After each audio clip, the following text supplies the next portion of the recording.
Welcome to AVR news. వార్తలు చదువుతున్నది Rizwan Ahmed.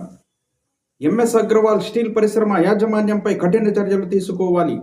Menakuru industrial cluster convener చేపల Venkateswarlu. Menakuru industrial cluster convener.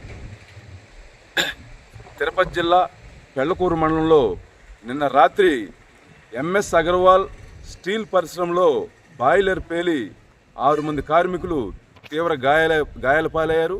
2 కార్మికుల పరిస్థితి విషమంగా ఉంది. మేము ఇవాళ కార్మిక సంఘంగా ఎవరికైతే గాయపడ్డారో ఆ గాయపడ్డ కార్మికుల కుటుంబానికి ₹1 కోటి నష్టపరిహారం ఇవ్వాలనేసి మేము కార్మిక సంఘం తరఫున మేము డిమాండ్ చేస్తా ఉన్నాం.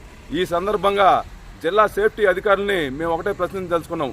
ఇవాళ మేనకూరు కానివ్వండి, మామట్టి సజ్జన్ కానివ్వండి, కార్మికుల ప్రాణాలు ఇవాళ గాల్లో దీపాలలా కలిసిపోతా ఉన్నాయి.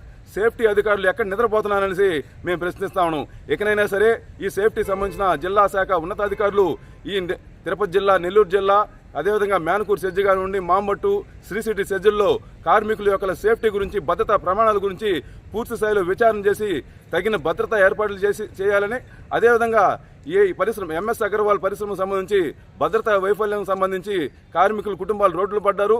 కాలిపోవడం ఇదంతా కూడా బాధాకరం. ఇకనైనా సరే పోలీస్ శాఖ ఈ ఎంఎస్ అగర్వాల్ స్టీల్ పరిశ్రమపై కఠిన చర్యలు తీసుకునేసి కార్మిక కుటుంబాలకి ₹1 కోటి నష్టపరిహారం ఇవ్వాలనేసి మేము డిమాండ్ చేస్తా ఉన్నాం.